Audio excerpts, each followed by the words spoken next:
City University Television presents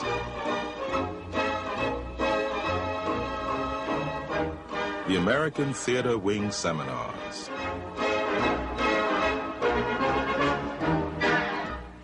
Working in the theater.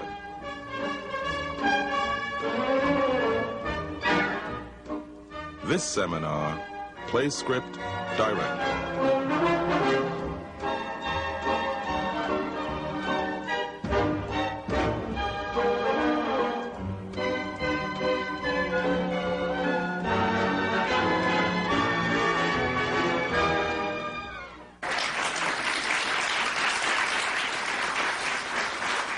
Welcome to the American Theater Wing Seminars on Working in the Theater.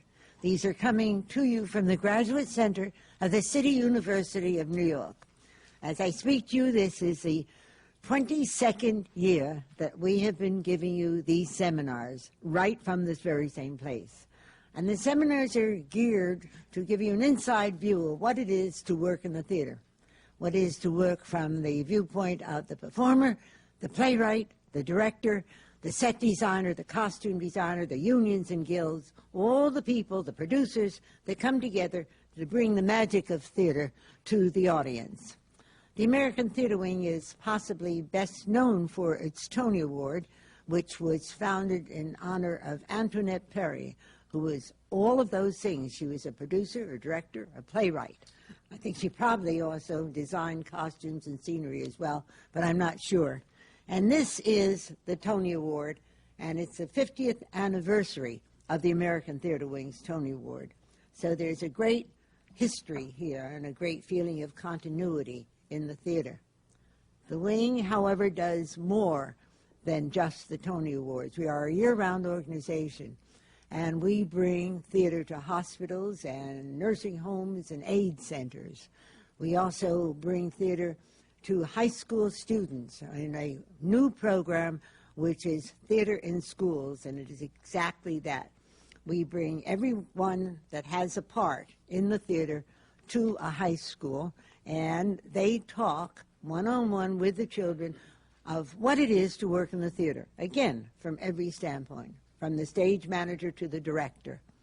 We also have a program called Introduction to Broadway, and that brings high school students to Broadway. It's our 5th season, and over 55,000 children have come in from the 5 boroughs of New York to see their very first Broadway play, in most cases. They pay for this, a very small amount for us, a large amount for them, but part of the program is that they make the commitment to buy a ticket and get into the habit of seeing a show. It's exciting for them, and it's wonderful for us to see what happens to young people when they're exposed to theater and every aspect of it. And then there are these seminars, which is, I think, one of the most important things that anyone can possibly do, and that is to bring the kind of people that the Wing calls upon to share their knowledge, and with each other and with you. And so here we are again on a wonderful seminar, which is on the playwright, the director, the lyricist, and the composer. And we're going to hear which one has the upper hand, which one tells which one to do what before you, the audience, gets to see it. It is co-chaired by Brendan Gill, who is a member of the board of directors of the American Theater Wing, an author and a critic, and a man who loves theater. And George White, who is president of the O'Neill Center in Waterford, Connecticut, and is a director on the faculty of Yale University, and he too adores theater, as do I. So please enjoy today's seminar.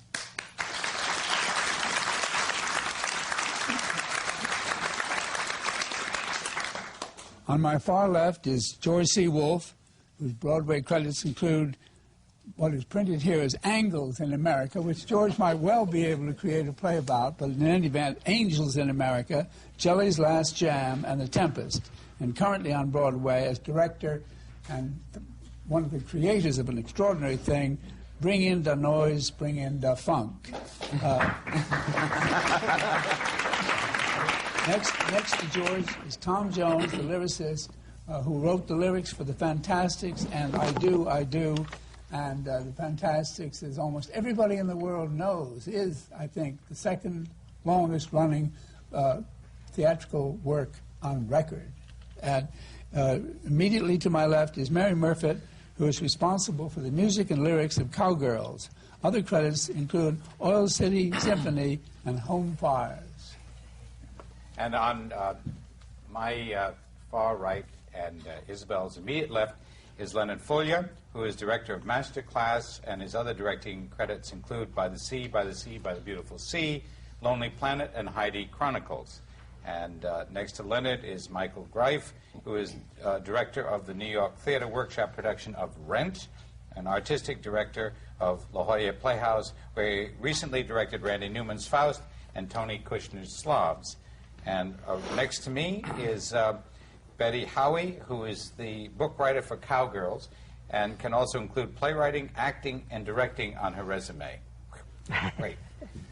And I'd like to start by talking about a little bit about not the actor prepares, but the director prepares. If I may, I wanted to start with Leonard and ask if, in the approach to master class, whether in your preparation you had viewed the famous videotapes of Maria Callas doing the master classes, and tell me a little about your prepreparation. We did. I just need to correct one thing. Okay. Daniel Sullivan directed the Heidi Chronicles. I was the assistant director on the Heidi Chronicles. I just read them. I know. Dan Sullivan directed. What an honest man you are. I could be killed for that. Well, it was kind of an extraordinary situation with Masterclass in that I didn't know initially what I was directing, in that Terrence was invited to a playwrights conference in Montana, and a few months beforehand he asked me to come with him as his director. He hadn't written anything. So there was no way to do any preparation. 5 days before I left, he called me down to his apartment and gave me just the first act. I didn't know what it was. I did know Maria Callas had, figured into it in some way. So there was really no time initially before we did about a week and a half workshop, and maybe in a way that was a good thing, in that I was focusing on a play by Terrence McNally, not any sort of a docudrama or documentary, which is one of the things we've tried to, make it clear that this is definitely an invention of Terrence's. So and he wrote the second act while we were there. So all I got in was a biography of Callas on the plane. So initially it was simply an invention by Terrence, and Terrence's idea of Maria Callas, and then in the interim there was about 6 months before we went into rehearsal, before we finally started working on it, and then I did all of the stuff. He viewed all the videotapes, dealing with a famous person. It's endless, with her too, with the recordings and so I did all of that, but the fact that it was done backwards, I think, was a good thing, because the focus was always on Terrence's script. Uh-huh. And so eventually we did it all. The most worthwhile thing I think I did was, in the interim, is I just went to a master class that Marilyn Horne was teaching up at Yale. And it was just kind of interesting that nobody cared about those students at all. Every person in that audience was just focused on her. And, what was she going to say? And it was really part masterclass, part stand-up routine. I mean, she was working that audience from beginning to end. She's just a performer and a star. What I learned was how much Terrence had captured that already in his script. Uh-huh. And although I would like to say I did endless preparation that, gave me all these wonderful moments in the play, but Terrence had captured it so beautifully that I found that when I did the research, it just confirmed. There aren't very many people in the world that could ever write as fast as Terrence. He's the fastest gun in the East, but he is. On that occasion, he was proving he was the fastest gun in the West. I think what Terrence does is people think, he just whips off these plays in 2 seconds. I think what he does is, it's a germ in his mind for a long time. Mm-hmm. Because he mentioned to me months before he thought it was going to be. Actually, he told me the moment when it kind of happened. He said it's the only time it's ever happened to him, when the idea for a play actually snapped in front of him. And it's actually kind of a good story. Do you want to hear it? Sure. They were doing a little more interesting about what we do anyway. He was the Manhattan Theater Club did a little benefit for him, big benefit for him, and Nathan Lane came out and did a big speech from Lisbon Traviata about Maria Callas, and then the next thing that happened was Zoe Caldwell walked on stage and did a speech. They were doing all scenes from his plays. Did a speech from Perfect Ganesh, and he said Nathan walked off doing the thing about Callas, and Zoe walked on, and he said, Zoe, Callas, and that was it. And he said at that moment he knew what the first line of the play was. And so it was a wonderful experience in that having that wealth of material, but it was also keeping the line that this is an invention. I mean, Terence did attend the master classes 20 years ago, but as he always tells people, he didn't sit there thinking, 20 years from now I'm going to write a play. And what a lot of people don't realize is that's not the only place she taught master classes. She actually taught master classes in Philadelphia, which in my mind is more where they take place, which is why I don't have a set that takes place at Juilliard, why I didn't set it there. It was a master class that she went in. On the first day, she decided that students were not up to her caliber, got on a plane and went back to Athens that day. She was supposed to teach an entire season. To me, that's where our play takes place. I use that for whenever anyone says, the master classes weren't really like that.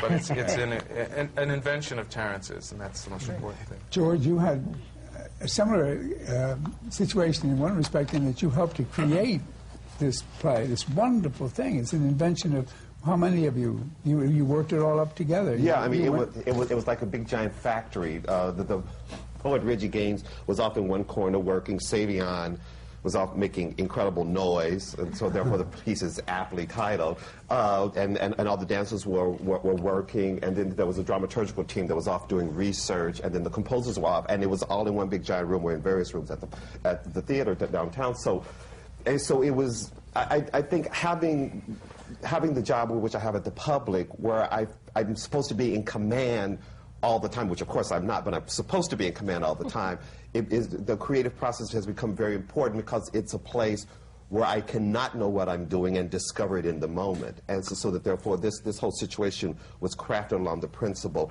that if you have artists of extraordinary caliber in the room, you can just sort of surrender and allow the moment to reveal itself, so that therefore I had certain sort of conceptual and intellectual ideas that were in the back of my head, but I would throw something at Savion and say, I want to do something about this. Or I would look at, like, a couple of the moments I dreamed. I knew I wanted to explore sort of the migration from the south up into the north, and I had this dream about one of the guys who played the buckets was hitting drumsticks on the bottom of Savion's feet. And so I came and I asked them if they had ever done it, and they said, oh, you're in Eastern Europe, we did that one place or something, because they tour all around the world. So then I said, well, what if we rig up a structure, a bar that you can suspend yourself from, so therefore you can hold yourself in air, so therefore when he hits your feet, you can stay there longer, so we can create a longer sound. And so I had the stage manager rig up something which allowed for 2 people. Then I saw it and said, well, what if we add in stairs that add in four more people? And then I went, oh, this is the industrial component of the show, the moving from a rural rhythm into an urban rhythm. So it was like there were always little signals that happened in the room. The smartest thing that ever happened to me as a director a long time ago, I was working on a project in college, and it was something that I'd written, and I was having a fight with the composer about what it should be, and the cast was over there making noise, yelling and screaming, and I was going, quiet please, and I was over talking with him and arguing with him, and they kept on making noise, and I said, quiet please, and then just at the point where I was getting ready to yell and scream at them, I listened, and they were playing around with the moment, and had solved it. And horsing around, so that therefore I think that the rehearsal room, if you can create the right atmosphere, is sort of like this magic place where the seeds of what you're looking for are happening in some corner if you're available to it. But now, and it's the opposite of what you then do when you're confronted with something like The Tempest, where here was a famous, celebrated, sacred work, but you must have dreamed some of that too, I think. Well, I mean, the thing which is what thing which is what I was thinking about so much was that once upon a time, this guy named Bill Shakespeare didn't go, I'm going to write a classic that's going to transform and that everyone's going to discuss as being this great work. There was some as with any writer, as with any creative person, there's an urgency inside of them that says, you know, as you were just telling your story about Terence, I have to write this play right now. So once upon a time, Shakespeare went, I have to write this right now. So in the rehearsal room, a lot of time was spent trying to find where that urgency lived in the work. You know, so that therefore, if you can tap into that, and so it feels like you're doing a play as opposed to a sacred work, then it frees you to be creative, and then it frees everybody else in the room to be creative. You have to honor, you know, the language and the way it works and the sound of it. But at the same time, a human being wrote this thing, which means those passions and those drives that compel all of us to create were inside of William Shakespeare once upon a time. He wasn't always William Shakespeare. He was some, you know, writer, actor person. In fact, if you look at the folio, it's great because it's like a real working person in the theater. Sometimes it says enter, and instead of the character's name, he puts the actor who's played it, you know, and I think now one of the problems is, unless you're lucky enough to be in your situation, or maybe with the places where Terence was, the paucity of production puts such emphasis that people get so involved in rewriting as opposed to just grinding it out, which I'm absolutely certain Shakespeare did, for example. Exactly. I mean, you know, as they said, the famous thing, he never blotted out a line. Somebody said William blotted 1,000. And Ben Jonson said he should blot it out 1,000, but Ben Jonson was full of baloney. I mean, that was it, you know. And this, when Ingmar Bergman was doing his great films, he wrote and directed 2 of those films each year, plus directing 3 productions at the Royal Academy in Stockholm. And so, you know, and that kind of thing, it's as if people gamble all the time. Then they have dreams, you know. They dream about the game, and it's just so much part of their lives that it's just natural, you know. Whereas if you have the situation, which unfortunately many of us have, where years go by between productions, you get so uptight sometimes, and you want to weigh everything, and you try, you know, it's just better to just do it. That happened with film, too. I mean, MGM, the golden years, Yes, when right. they were just a production That's line, right. one film after another, and those go That's down right. now as That's right. sacred. And people thought of it as a factory, but it's a factory in a good sense. Yes. A factory ought not to be an awful word. You used the word factory. That was great. Andy Warhol was an artist. He was famous for having a factory. It was a good factory, not a bad factory. But then there's TV, which is a bad factory. factory. You should be proud of it. You know? Well, but factories have always, I mean, whether it's Moliere or Shakespeare or anybody else, I mean, or the public. I mean, these things are doing a lot of work, and out of that, it's going to be gold. You know, had to write he didn't know every week it had to come out in serial form, and so you know, all these masterpieces were coming out because he had to do the product.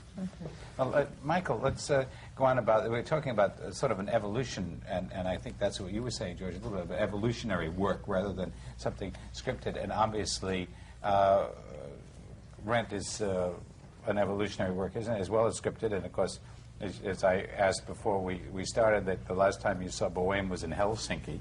But tell us a little bit about the evolution of that and how that goes. Sounds similar to Bring in the Noise.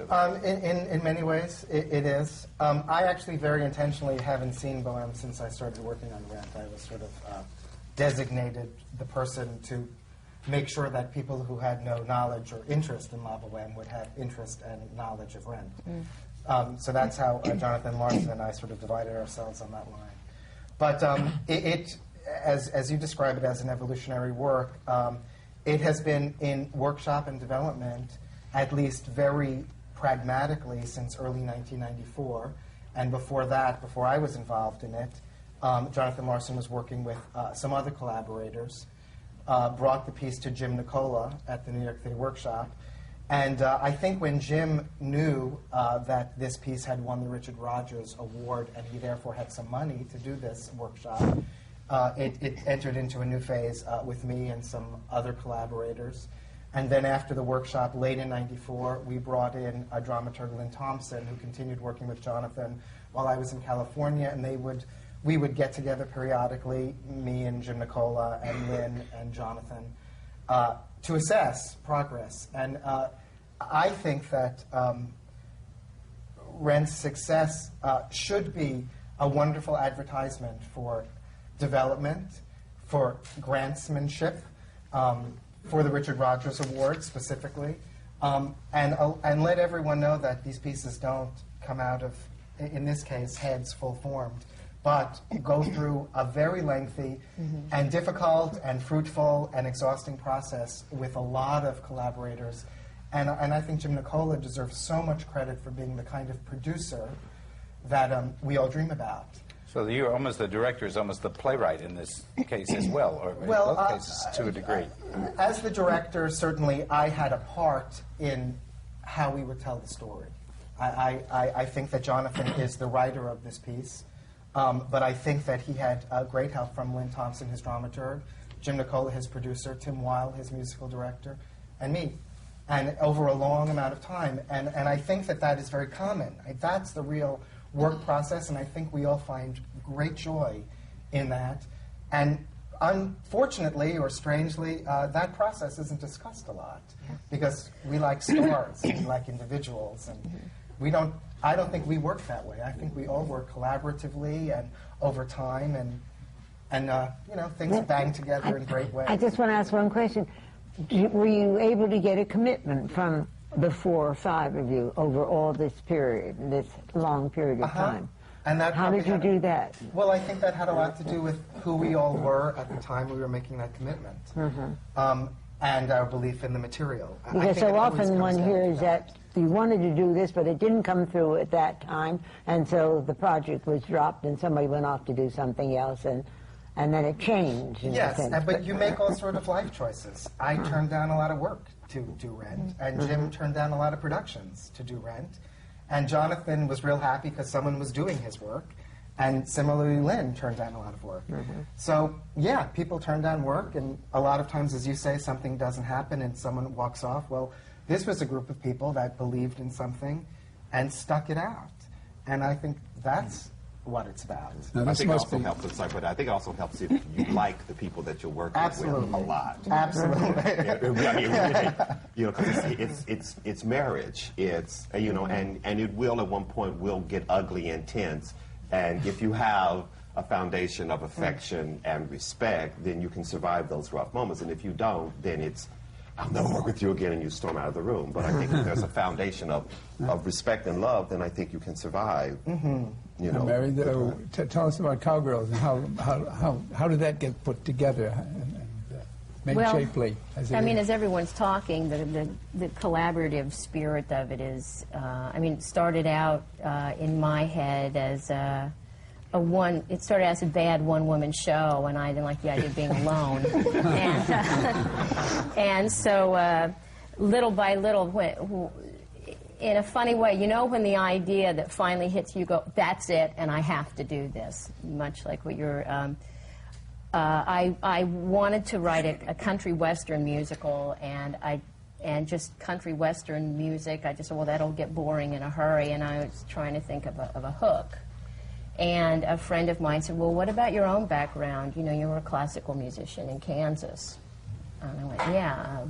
Oh, wait. You know, and then they just went, oh, a classical trio mistakenly booked in a country western bar. And there's only a couple things that can happen, you know. It works or it doesn't. It works or it doesn't. They figure it out or they don't. And then that was like 6 years ago. You know, and then it's almost, you almost get this pit bull mentality about it. It's like, I will complete this, I will see this through, and I don't care how I do it, and what you know, how many law firms I have to work in the meantime, how many, you know. And then you find a collaborator, and maybe they don't like collaborating, so then you have to sort of separate that, and then you start over. And after maybe a bad experience like that, you're going, I'm never collaborating again. And then you go, no, I'm going to try again. And then I find Betsy, and you find someone with a similar sensibility and a sense of humor, and you know, you realize by yourself you might ruin a perfectly good idea, and you need help. You need help. And with someone else, you at least have one other person who thinks it's funny. How did you two meet, and how did that go together? We were introduced because she was looking for a book writer. So we were introduced because of the project. Yeah. Well, yeah, but how did that, who introduced you and how did that networking go on? I was working at West Beth Theater, and it was someone that was working on a production there, so who had been working with Mary on getting a reading of Cowgirls up and running. And a reading of my bad book. Right. And she knew I was a playwright and suggested that we meet. And I gave her a copy of something I'd written, and she never read it, and then we met, and she decided to go anyway. And that's when I met her. I knew it's more of a, as you said, a marriage or something. You know, I met her, and we said, "Where are you from?" And she said, "Michigan." And I said, "Kansas." We thought that was really funny. Nobody else could work with Mary Murfitt. But we knew, I knew this meant this part of Michigan, and I know this is Kansas. You know, so every time we tell that story, everybody laughs. Goes, yeah. So then why did you work together? But it was that sort of thing, and I as you were talking about Terrence, sometimes I wonder if there is more collaboration in a musical as opposed to a play. Do you think that's true? No, I think there definitely is. Oh, You yeah. can probably speak to that More even people more. involved, I mean, for one it's thing. all, Yeah. There are so many people involved. I mean, in the musicals that I've done, I mean, there's so many people involved that there has to be one person pulling it all together. It's a really complicated marriage. I know. It's actually... It's It's sort of like a Roseanne and group Tom Arnold marriage, sort of right. thing, isn't it? It's very Mormon. The first time I did a musical, Sorry. I found it hard that there were actually other people who thought they could make decisions. I mean, there's a musical director that actually wanted to have input and a choreographer and all of that, and it's a whole different mindset. And since then, it's wonderful. When you say it's so exciting to hear you talk about that story about all that creative energy happening in the room. Once you get used to that, because I did plays for so long, it's the fact that there is that kind of creative input happening all over the place. Once you get used to it and you realize what it is, and Embrace it. It's thrilling. That happened a lot with Cowgirls too, though. The It was musicians. instrumental, actually. Instrumental. Because everyone plays something in the show, and the show, in one regard, really evolved around who could play what. And that was one of the major... And who got pregnant.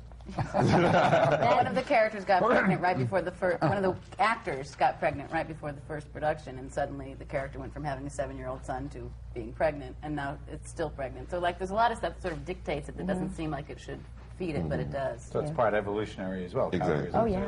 But She'll now be pregnant for years. is this a marriage now, or? Well, I think you have. It's each play is almost a lifetime of its own, or a child or something. So you're married while that child is being born, and it works for that project.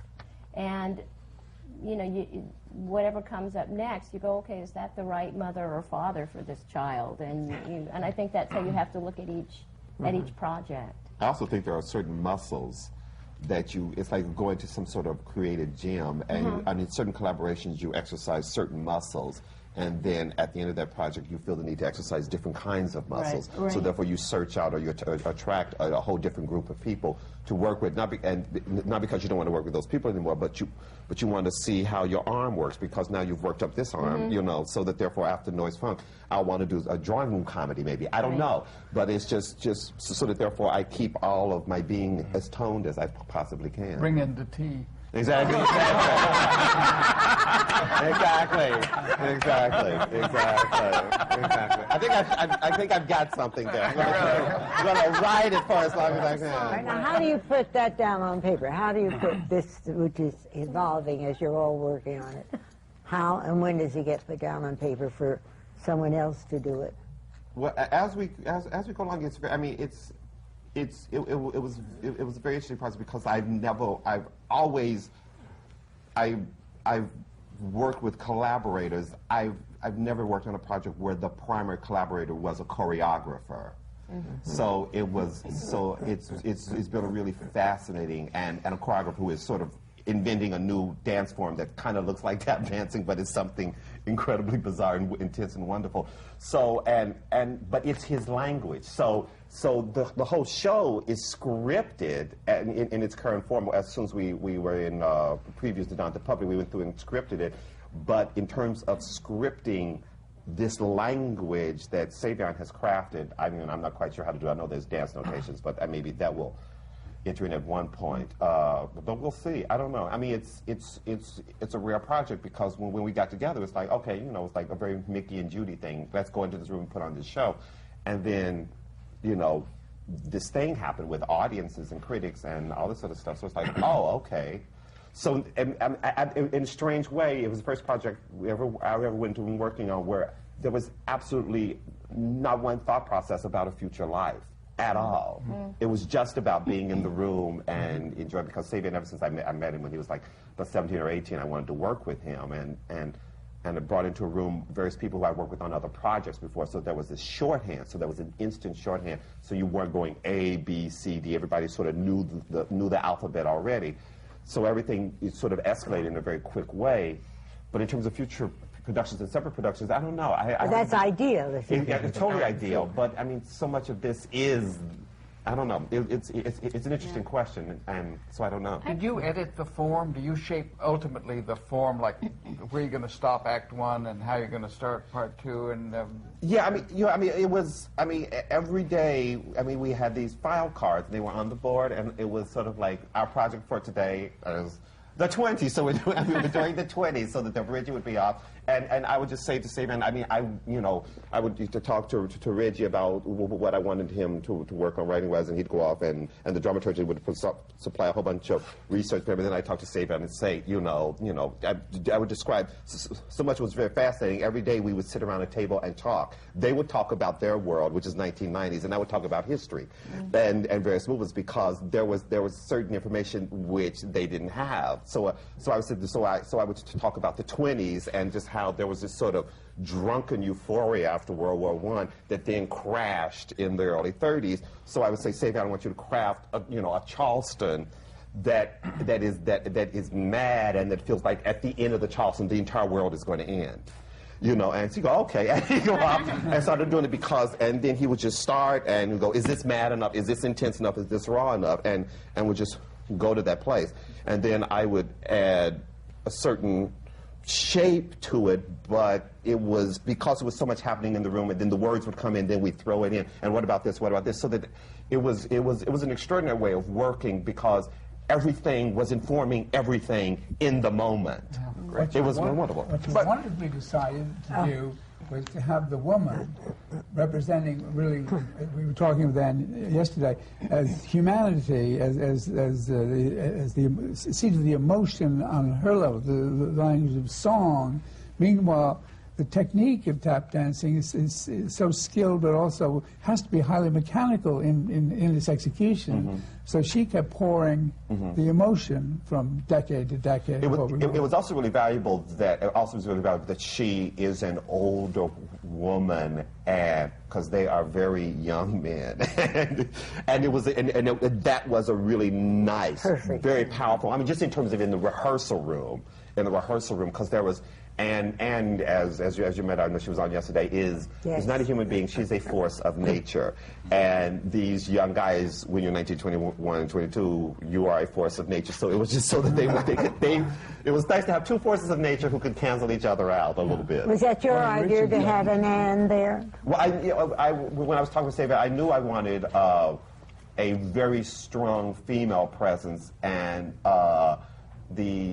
the Boys Tap Club is very much so a Boys Tap Club, and we spend a lot of time trying to invade it, and so that invasion will take place on another project, but on this one it was very much so that. So I wanted to have a very strong, forceful female energy just in the room, and also I've been working with Anne on Jelly, that she has this incredible ability to I call it channeling. I mean, her vocal stylizations she could take on any sort of form. So it was a really valuable. It was a very healthy energy to have a very, very strong female presence in the room. Tom, how does this sound to you? How do you work? It's very different. That's a very special, unique, almost kind of experience. I think what he's talking about. And you know, when you talk about going to different collaborators, that's very enticing in a way. I mean, you know, But you've worked like with going to Harvey different marriages. Harvey and I have been partners for 45 years. Great marriage. Yeah, that's right, yes. Yeah. And it's certainly tempting to think about straying a little bit. Harvey, if you're watching this, I'm only kidding. I know. The only time I did and have is with Jack Offenbach, and that seemed safe, you know.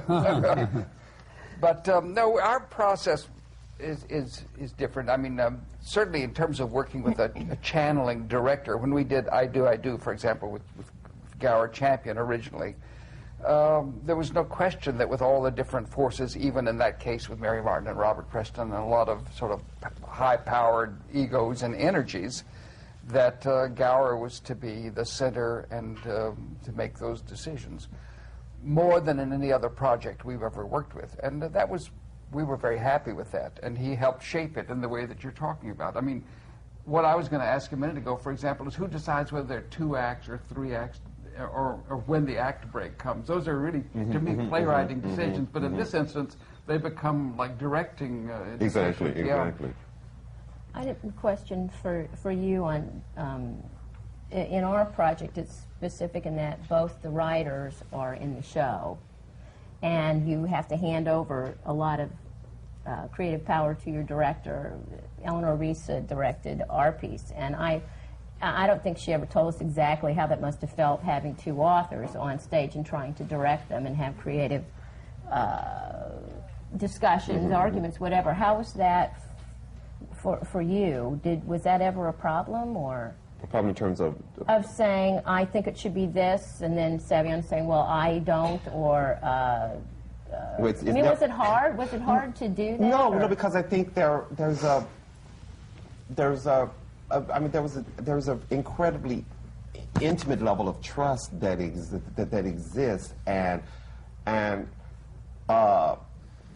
occasionally, if there was something, I would go, no, we're not doing that. No, that's not. No, we're not doing that. Yeah. That's not going to happen. I mean, you know, but that was very, very, very, very, very, very, very, very, very rare. And also because I think there are 2 styles of directing. I mean, there are 80 million styles, but I think there's 2 fundamental styles of directing, where I think you can stand where you are and demand that everybody meet you, or you can go to where everybody is and seduce, charm, threaten, do every single thing you possibly can to woo them in your direction. And I think the latter I prefer working, because ultimately people invest another level of passion in the work that they're doing, so that therefore, as much of a control freak as I am in the rehearsal room and in life, I value very intensely the heart and the intelligence of the people that I'm working with. And so if you're very severe, they don't give you that. They don't share that in the room. They protect that. So if you're like this, then they become very rigid about that. But if you're, and particularly with the guys in the show, there were these various components of running the room, at the same time creating an energy so they feel like you're one of them, and at the same time letting you know that in a moment's notice you are not one of them. So it's kind of like parenting in some strange way. But it sounds like you were, from the very beginning, a very intrinsic part of the structure development, which is slightly different from the experience we had, where we came with something gave it to a director. Right. So you're sort of you're not sort of, you are one of the creators. How did you work with your director? I mean, how did that work? Did you feel that through collaboration, or was did the director work with you or impose herself? Both. Both. And I probably did the same thing. You know, I mean, it's a long process, and everything happens at one time or another. Well, and the thing is, structurally, she helped a lot at the first thing. But what's odd is to not be able to see or hear your own work from where the audience is. I don't think I can do that again. Yeah. No, especially music.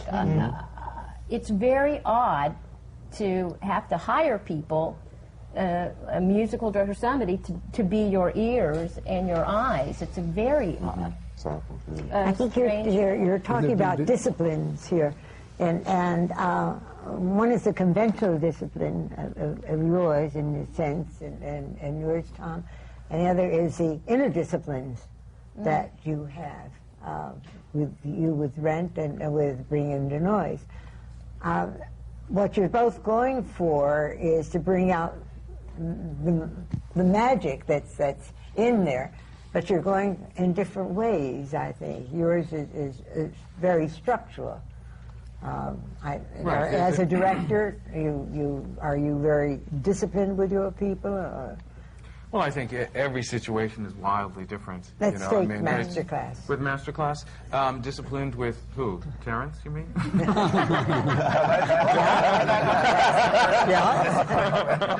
That's the ultimate. Who might you be mentioning?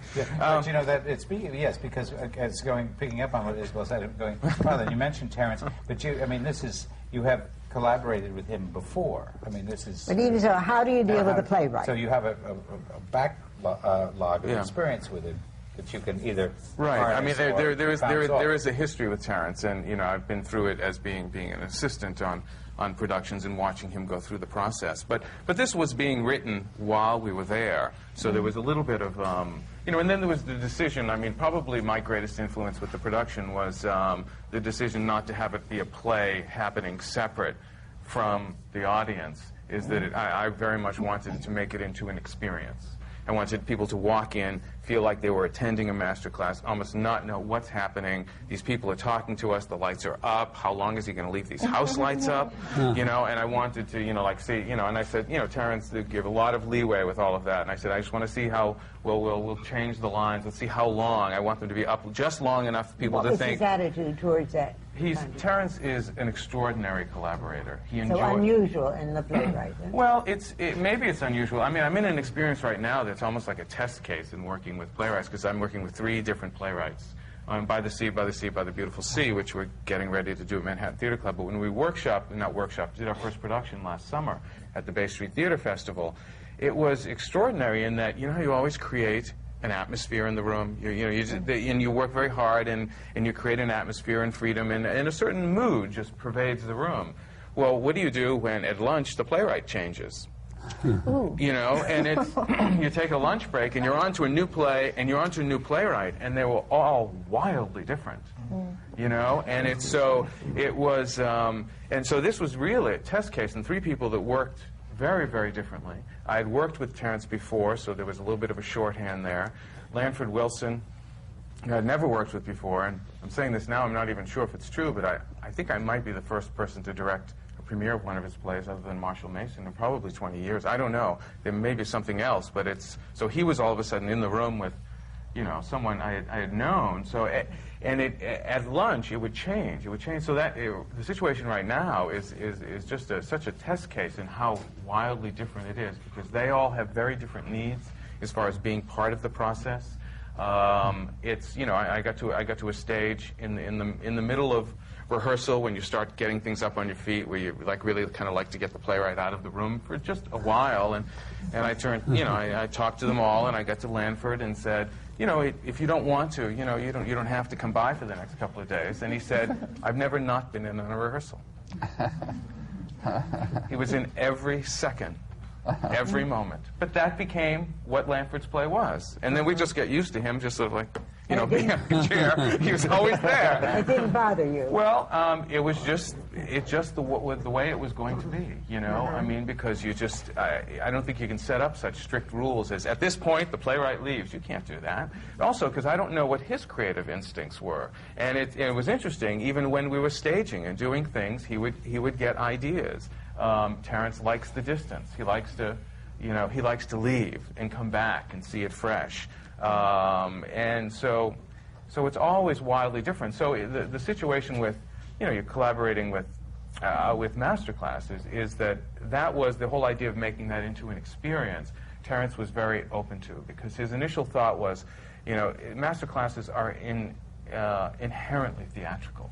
And so what could I do to make this into an experience? Like, you've created an experience, and that's what I wanted to do, something that was wildly different from anything anyone had seen before. And I sort of felt like we sort of semi-achieved it when we were in Washington, and I was standing in back of the theater, and this, about 15 minutes into this play, this woman in the last row turned to her friend and said, "That woman is being too hard on those young people." And I thought, okay. So I thought, okay, they're experiencing that. The decision to go into big production, to go into the La Scala thing, was that in the directing decision, or writing decision, combination decision? The whole closing of the first act was my idea. It was at the end of the. It's sort of, you know, when things actually evolve over time, you actually wonder who really came up with it. Right. But my memory of it, Terrence, is I did it all. I did it all. Everything you liked, I did. No, it was, he had given me the first act to read in his apartment. You know, here, read this. You know, and it was the character was talking about what it was like to be on the stage of La Scala. And he hadn't written the second act, and I said to him, "Terrence, I have no idea where you're going with the second act of this." I said, but all of a sudden, I said, I want to see it from her point of view. So he put it initially in the second act, that we would see something there, and then it seemed, and then I moved it back to the first act, and that was I tell you, that was a huge selling point. It's a big structural decision. Yeah, and we just moved it, and it was, you know, even, you know, it was all something that was in my head, and I, you know, quite frankly, I had to sell it, you know, to the producers, you know. Michael, tell me about Rent and how you worked in the same area. Yeah, because this is... Also, Faust. I'm interested also in hearing about, if I may interject. I mean, I really want to know what's happening with Faust. I know Red is already it's already a smash. We're doing Faust again at the Goodman in the fall, in late fall. And as Lenny said, every collaboration with every creative person is different, and they dictate. But their isn't this the most personality unusual kind of undertaking? Or in terms of Rent, you mean? Well, certainly what is extraordinary and extraordinarily tragic about Rent is at a certain point when a collaboration usually becomes its closest, Jonathan Larson died. So we were left in a most remarkable and singular place. But because of the many years of working on Rent together, I certainly felt and still feel that the people who remained to continue working on the musical knew Jonathan's mind and intentions and heart very much. And the whole preview period down at the New York Theatre Workshop was especially wrought. Preview periods always are. Luckily, Jonathan was a very communicative fellow and wrote a lot and spoke a lot, and so we had a sense of what he believed and what he wanted. And also, we were able to prevail upon him to make many, many, many changes in our rehearsal period. Like every 2 weeks, we would essentially have a big run in order to enable Jonathan to refine and reshape. I mean, generally, I would, orchestrate these in Machiavellian fashions in order to get him to do what I believed we should do. And so we had a very good foundation of where we could go. What did you do when you were in front of an audience and you saw that something, and the audience tells you and something isn't working and now he's not there?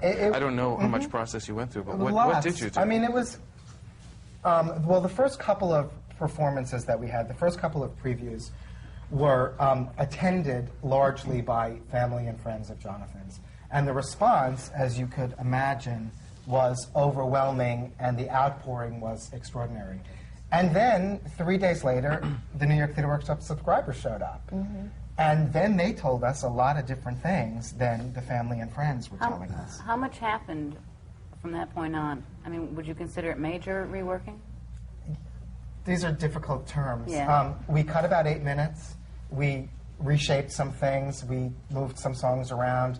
We reintroduced a narrative element that we had employed in the workshop that Jonathan wanted to drop in the production, that I firmly believe he would have endorsed reintroducing after he'd seen it in front of an audience, because there was still some narrative information that was hanging us up, and people couldn't fully enter in because they didn't understand some things.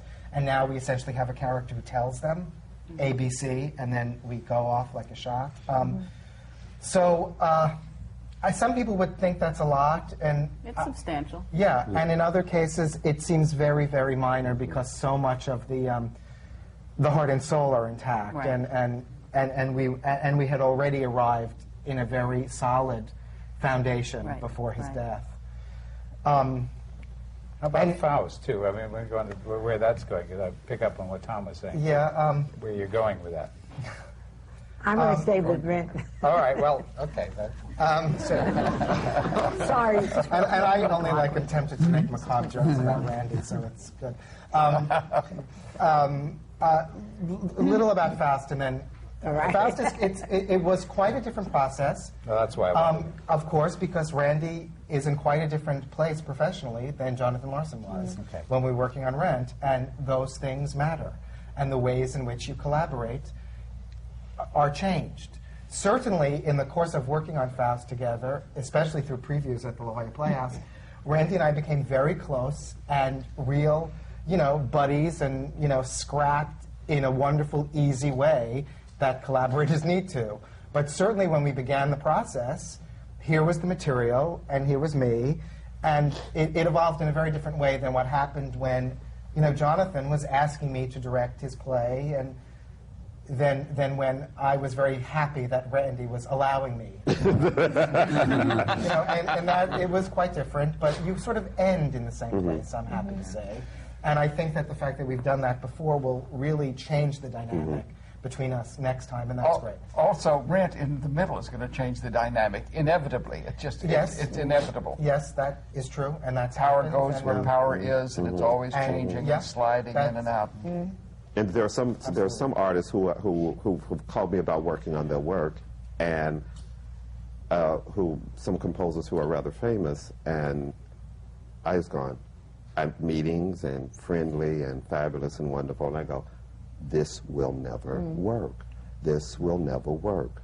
What I bring into the room and what the person brings into the room, that's never going to happen. So you just go, it's brilliant, it's wonderful, you're brilliant, you're wonderful. I can't do this because, we'll end up with our hands around each other's necks, and we shouldn't do that because it's about the art. It's not about, because it is a very interesting thing when you can work and when reverence. I think reverence is an incredibly unhealthy thing in the room when you're working, because theater, in order to create something beautiful, you have to get dirty. And if you have to revere someone, it's very difficult to get dirty and messy and sloppy. And messy and sloppy is essential if it's ever going to become clean. I think respect is the only thing that has exactly. Respect. Everything else can fall away if the respect is stays. there. Other things will come back and go. But awe and reverence is... It doesn't work. Yeah. Some systems allow for it. Opera seems to flourish in that sort of dynamic. But theater, I don't think can.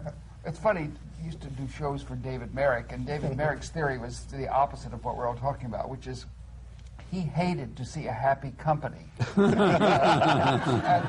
was a deliberate decision on his part, and if he had a company that was happy, he would do things to try to make it unhappy. Wow. Because his feeling was, well, all of you people love each other, but you're not the New York Times, and when they come in, I want everybody questioning everything, I want everybody and everybody, and plus which, of course, I guess it was sort of his nature anyway. But why? He wanted to go the public in the same way. He wanted to exacerbate everybody. That's right. And he certainly did the critics. He made fun of them. He made fun of everybody. Keeping everybody on their toes. That part was good. Making fun of the critics. That was Open season. Did he do that to the? Did he do that to you as well, or was it mostly to actors? Oh no! To everybody. No one was safe. Nobody was safe. Really? Maybe Mary Martin. Maybe. When her, when the wind was blowing northwest. How much are you changing? If We've made a few small changes. And that's your decision on this now? Again, with collaboration from Lynn Thompson, the dramaturg. I still really seek out Jim Nicola's opinion. Should we get back to dramaturg and say, what is a dramaturg? I can start, and then someone will have to help me. Fun to try to do that. Define it. A dramaturg, I think, in the American system, which is slightly different than the European system, generally works with a writer creating a piece for the first time and helps to shape and focus the material with lots of discussion from the director. It's essentially someone who it's an enabler, enables a director and especially a playwright to focus and clarify what the writer wants to do. Certainly at the O'Neill you have a much better we ask definition this than all that. the time because it has become one of the questions that's asked in the seminars, and also because for so many years there was not a dramaturg here in America. It's been an evolutionary process of coming up with almost an. I know we've done it at the O'Neill. Is it absolutely necessary? Depends on the process, depends on the dramaturg. Some dramaturgs are necessary and some aren't. I must say, I think I've said this before at one of the seminars, but Edith Oliver wants to find, because she's a wonderful dramaturg, and wants to find a dramaturg like the old-fashioned washing machine that had a crank on the side. And she said, I am the crank on the side. And that's what it is. It's an ombudsman between the two. In her Who mind. pays the dramaturg? At the Regional Theatre, the La Jolla Playhouse, that I'm now the artistic director of, our dramaturg is an important part of the artistic staff, and part of the executive artistic salaries go to the dramaturg. That's in a non-profit situation, and I think that the majority of respectable non-profit theaters in the country have dramaturgs on staff. Do they have the same dramaturg for a musical if they do one as for a play? And assuming It depends on the theater and depends on the project. Can I interrupt this just now, because it's time to take a break, and we'll go back to this because I think it's very important, and I'm sorry that I have to do this, but I'd like to know more about it. So everybody, break time, stand up, stretch, and come right back again. Good for you. That's exactly right.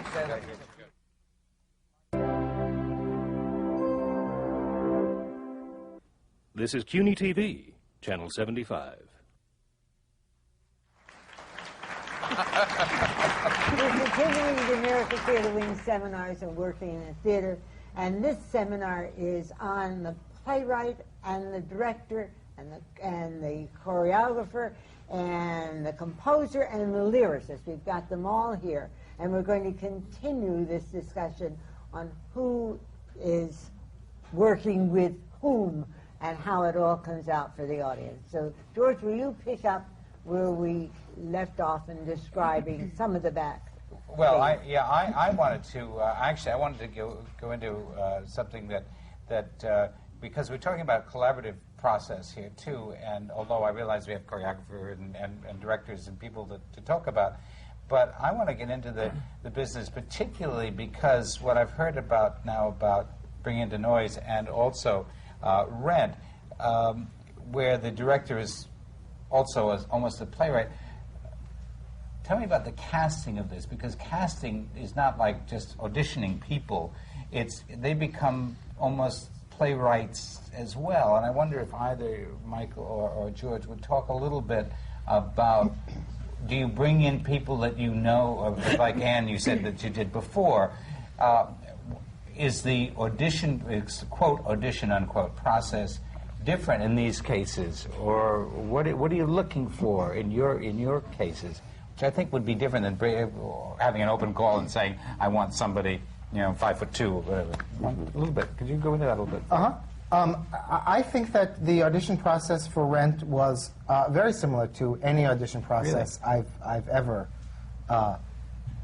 been participated in that I think you look for people whom you feel match spiritually the characters that are created by a playwright.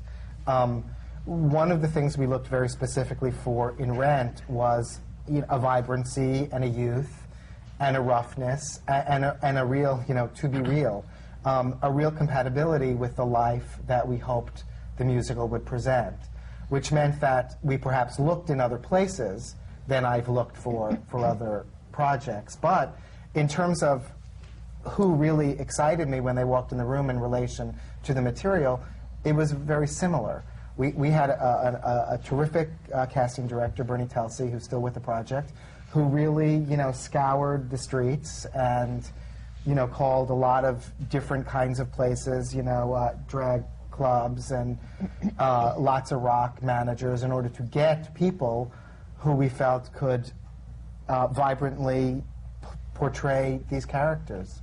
But the process was very similar in that you want to match up parts and souls.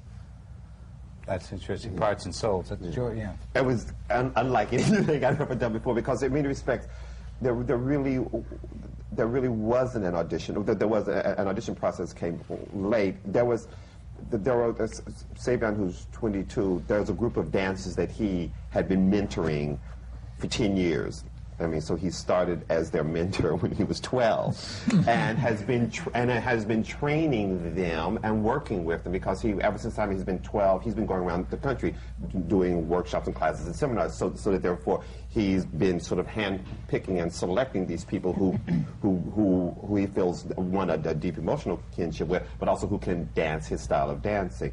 So those people came on board, and there were a couple of people that he met during the course of Jelly's Last Jam. And then there were these guys who used to play the drums in front of Jelly's Last Jam. Well, while it was performing, and Savion, so that they became friends with Savion, and so they started touring around. So there were these various groups of people, and the way the show had on a certain level, there was a genesis between Savion and I wanted to work on a project, but then at the public. Last summer, we had a series of Mondays at the Delacorte Theater in Central Park, in which we would invite different cultural institutions around the city to do entertainment on a Monday night when Shakespeare wasn't happening. And so there was this evening in which we asked Savion to do, in which it was old tap dancers, young tap dancers, all sorts of guys doing it, and it was just sort of like an entertainment. And that's where I saw some of the young dancers, and I saw some of these older dancers, which was really wonderful. And whereas that was more so, I don't know, for lack of better words, not quite a showcase, because I hate that phrase and the whole concept of it, but it was sort of a chance for me to learn this world more, because it's a very specific world, and I'm no tap dancer, so I really don't know anything about the world. So to see these young guys, and they came on stage, and they were dancing with a combination of ferociousness and joy. And I just went, oh, I want those guys in the show, Savion. And he said, well, I want those. So it was more like adding on. And then, Savion, I talked about the importance of a female energy. Should be younger, should be older than Anne Duquesne and Savion. Yeah, perfect. And then there was a poet, Reggie Gaines, who we had talked about him doing something else at the theater. And it seemed to be a right mix because of the way he rhythmically does language. It seemed like he could be right in the room. So we really weren't just looking for actors, if you will. We were looking for people who were going to help to shape the piece. So it was very important. Daryl Waters and Zane Marks I'd also worked with before, so they came involved in the music. So it was more so like forming some little cult, almost, if you will, of who would be in the room when the work was happening. And one of the things which was really interesting and very fascinating, very challenging, is there were a certain number of people in the project who had never done a play before. So there was a whole system about being on time, showing up every day for rehearsal. One of the guys called the rehearsal period being under house arrest because you're there all the time. So, I mean, it was, and there were one or two people who along the way who we lost because they couldn't adjust their sense of schedule and time and responsibility to what the theater requires. So, and at the same time, you have someone like Savion and Jimmy Tate and Dulé, who's in the cast, who've been performing since they were 9 and on Broadway. So you have these 22-year-old old pros mixed in being the exact same age as some people who have never done a play before. So it was a very interesting I mean, it was like, no, you can't change your costume. Continuity and Precisely. discipline together. Exactly. So that therefore, it was. I mean, it was incredibly fulfilling. I mean, because there were, and every day we would stop rehearsal for anywhere from 30 minutes to an hour, just talk. Where are you? What are you thinking? Talk about your world. Let me talk about my world. Let's talk about where we are. And the difference is because in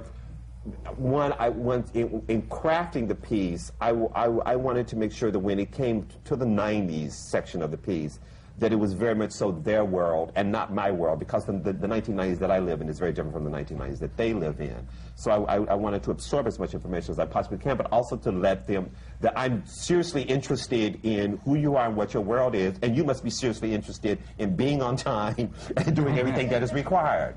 So it was this very intensely personal process. Theater always is, but there was another level in the room because a very different level, and also because they are brilliantly evolved artists, but still emerging young men. And that gap, I'm sure the same thing with you, but maybe not as much so because a lot of those actors have been working for a long time. How did you? Well, we a lengthy casting process.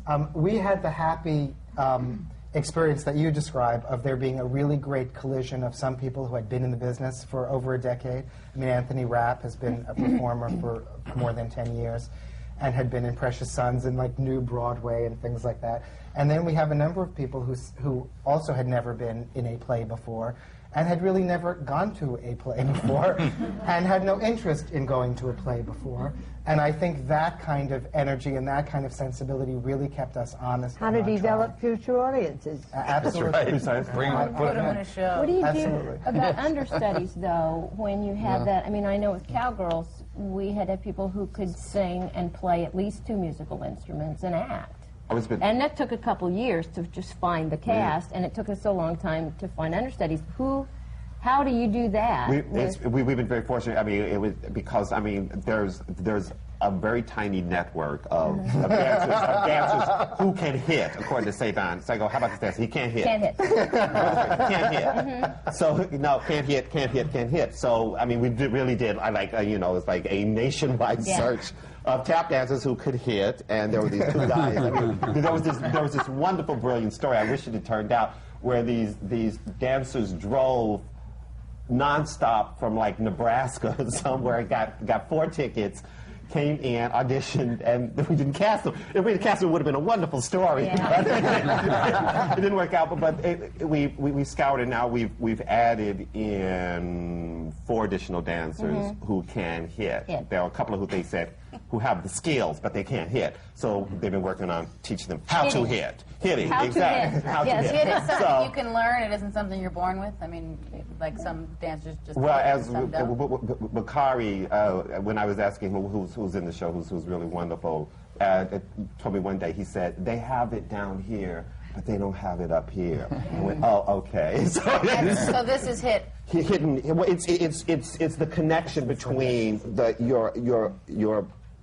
your psychological and spiritual understanding, because these guys are of what it is connected with your being, doing what your feet require. It's like a total.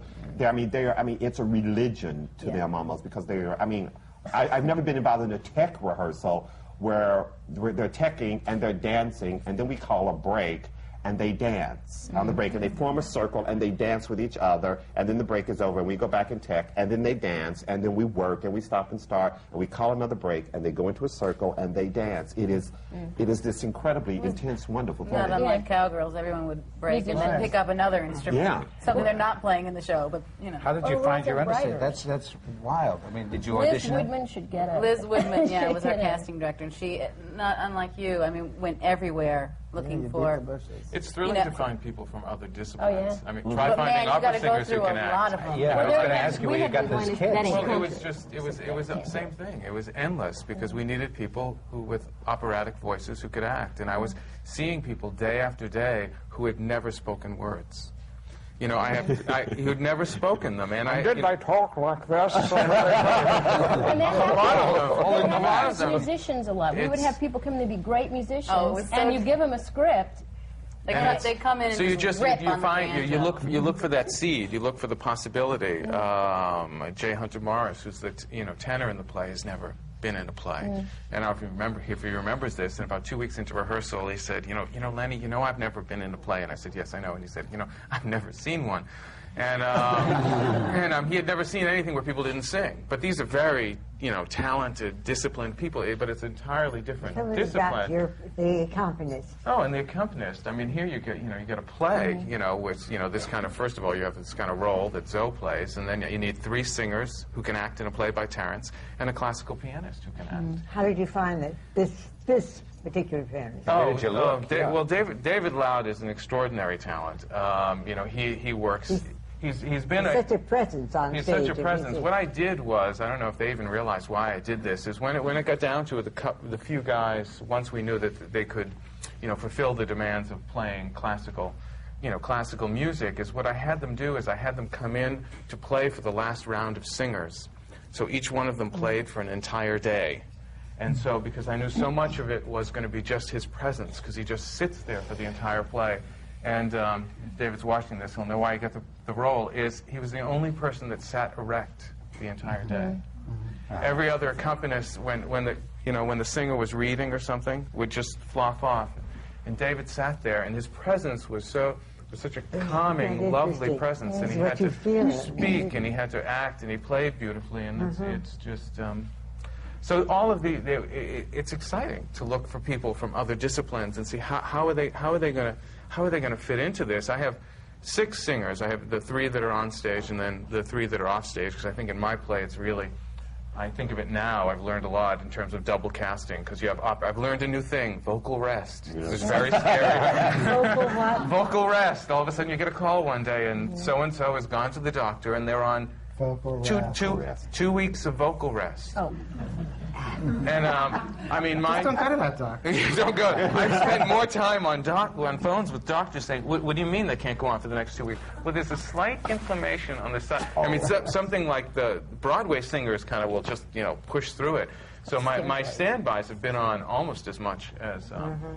And I have 6 of them. 3 of them have never. 3 out of half of them have never been in a play before. So it's vocal rest. I do the 2 people, 8 performances a week. They have 22 songs that they share between the 2 of them, plus all the scenes and all the costume changes, and they never miss. I know. Karen you want to say David. He sings for 3 minutes? Yeah. But what I mean? He's got to hit that B flat. But the interesting thing is, it's quite an extraordinary thing for the tenor in my show. It's like we spend 10 minutes talking about a B flat, and he better have it there. And there are times when he doesn't, because they're not machines. But there's a different, we end the scene differently. I know when he doesn't hit it. There are different lines. Really? Wow. Well, we try to create a real experience. Yeah, you can't fake it. You can't pretend he hit the B flat. And so we realized out of town, we better have a different way out of the scene if he doesn't hit it. And it's always is that particular experience for that particular audience of someone hitting it or not hitting it. There goes hitting again. Hitting!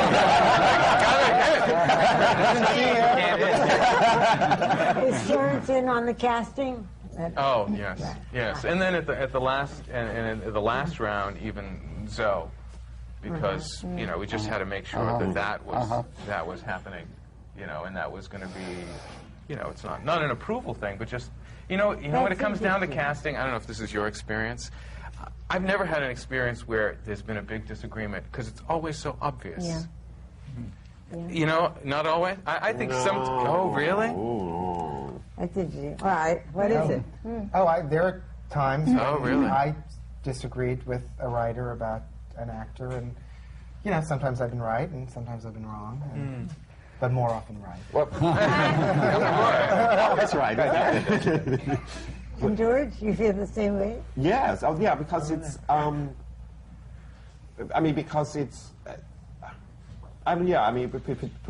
Particularly when you work with very forceful writers, they have very, very, very strong opinions about how they see it. It's also very interesting when you work with writers, how they see the character who is really them.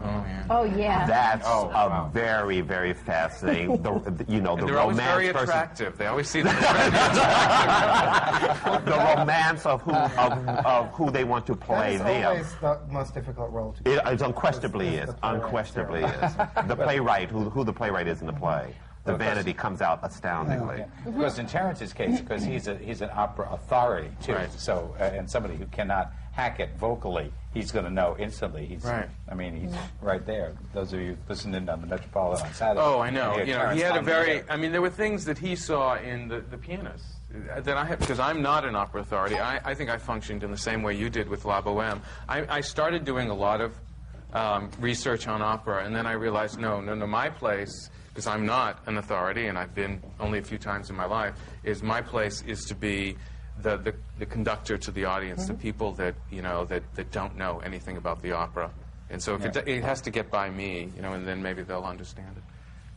You ready? Keep talking? Yeah. Hi. Hi, I'm Alex. In this collaboration process, I was curious where the actor fits in, and what part do they get to add in with what they see as their character, as their part, and what kind of relationship develops between you guys and the actor? It's to anyone. Let's take that up. Well, I had in our show. There's a juxtaposition of classical music and country music, and the woman who plays the lead role in my show was in Nashville for 4 years, songwriting and all this, and sometimes we would not pass. You know, I was writing music, and I'd have the song for her, and she'd go, "No, you can't do that because that's not country." I go, "What do you mean it's not country? That ain't country. Doesn't hit."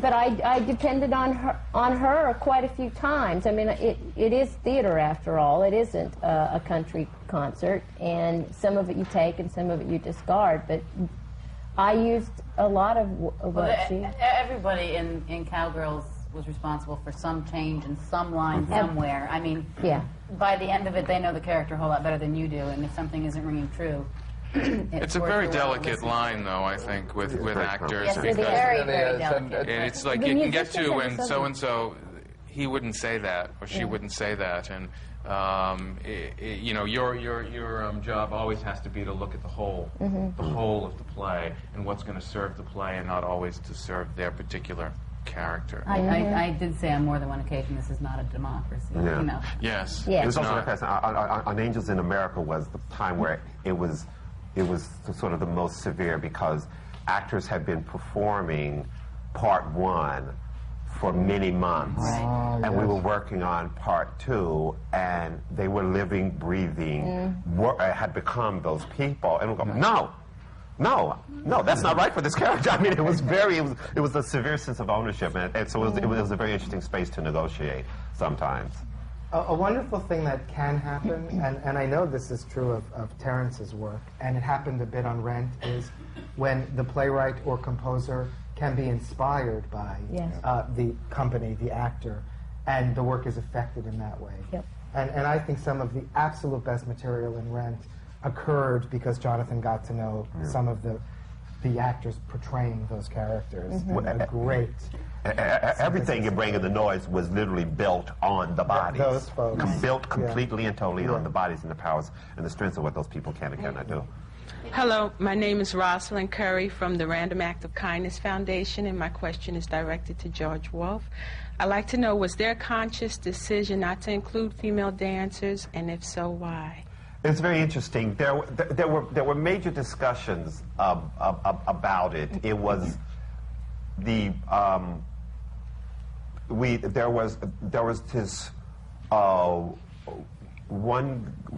one girl tap dancer who, saved on completely and totally respects, she was tied up in another project, and there was this other young woman who was at NYU and who wanted to quit school to come do the show. And I said, I don't, you know, and I went, I can't do that. So you need to stay. We tried very hard, very early on, to add them in, and with the one woman who Savion was very into, who was not available, and this other woman, it was just a very complicated thing. And then, as opposed to, then I decided at one point, okay, well, let's let this be what it is, and let's explore in a very specific way these young men and the dynamic that play at that. And then as a result of it, I think the intensity of Anne's role in the project took on another sharper and a deeper focus as a result of that. Very well balanced, I think. Yeah, yeah. It turned out to, you wouldn't think it could balance, but it did. It does. Thank you. My name is Harriet DeVito, and I'm an actress. My question is directed to Leonard Foglia. What changes in the production do you anticipate working with Patti LuPone? Well, it's all collaboration. I really don't know until we start. She and I will start privately at the beginning of May. We'll start rehearsals. Well, she's a wildly different person. And the play is probably 1/3 the real Callis, 1/3 Terence's invention, and 1/3 the woman that'll inhabit it. So I think it'll be very different. It's a different generational thing. She's younger. It's hard to anticipate. All of it is exciting and thrilling. I'm so pleased, that she's doing it. And so I can't say specifically. I hope to use the fact that she is a musician and she is a singer. We've talked about this already. And to see how that can be integrated into the piece. And so that's the one thing that we've talked about in advance, is how to use her own vocal ability and how that can... So that's the one thing I can see right now. What's your feeling about working off-Broadway, as all of you have, and all of you have come on Broadway as well? What's the difference in your work?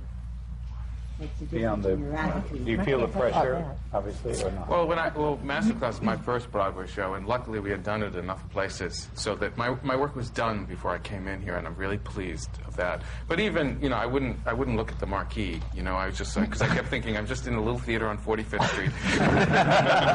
But it was. I feel lucky that my work was done. But hopefully we always have that situation that you talked about where you're not thinking about the future. And this wasn't either. We just went to Montana to workshop some play that Terence was writing, and it developed and it turned into other things. I think if someone handed me and said, you're opening at the Golden in 2 months with this and Zoe Caldwell, I don't know what that would have been. It evolved. It evolved so naturally that hopefully we'll always be at that place where you can't look at the venue. Because if you do, I think...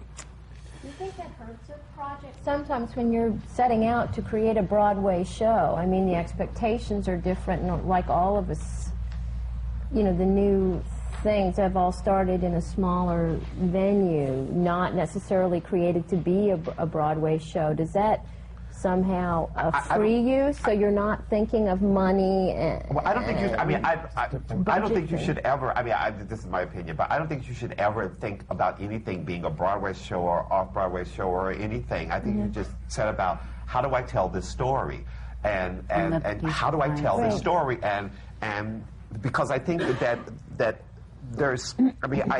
It's sort of like working on a show. Seems to me it's like falling in love. You keep it private until you feel as though it's strong. Then you expose it to all your friends and go, "Why are you with that person?" And I think that's so much like doing a play that you have to protect it and not think about expectations.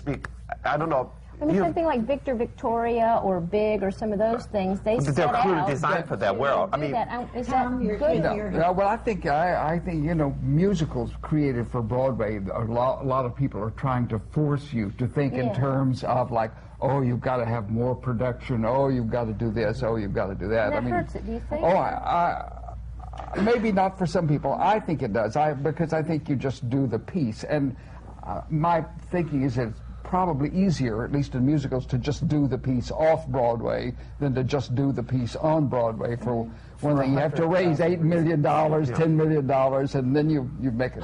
a lot of people are trying to make you make a lot of compromises. I think it's also very important that you allow yourself a chance to discover. I'm sorry to interrupt you. I think I'm going to have to ask you all come back and have an extended run. Okay.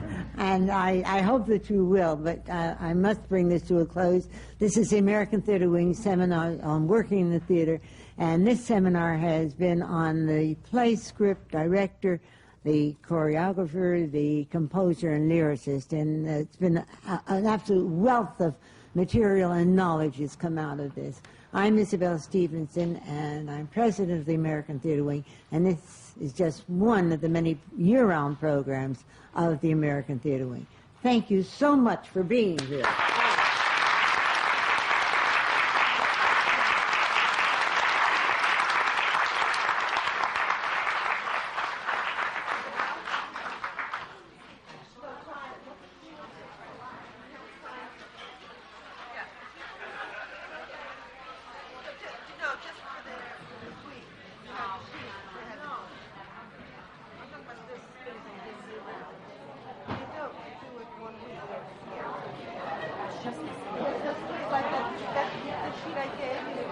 See, I told you it's not much, is it? It's what it represents.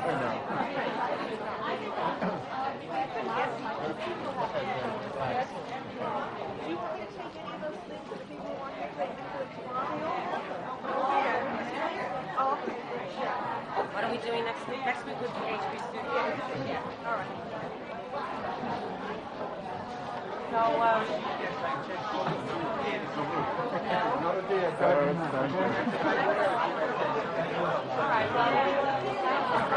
Thank you very much. I'm learning everything.